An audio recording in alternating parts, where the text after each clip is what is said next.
To determine if you have a narrow or regular P&H arm, insert a penny into the hook part of the wiper arm. If it fits, you have a regular P&H arm.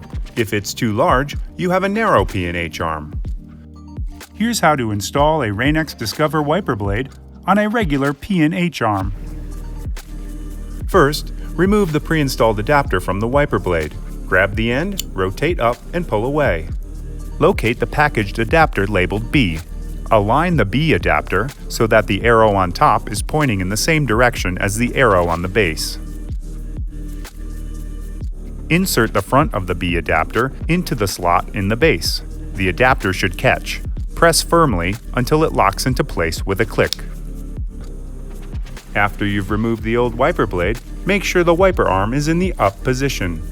Locate the hole on the side of the adapter. Turn the blade perpendicular to the wiper arm, insert the pin into the hole, pushing all the way through.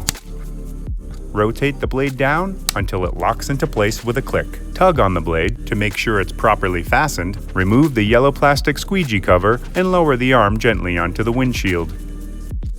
Installation is complete. You're now ready to outsmart the elements with Rain-X Discover.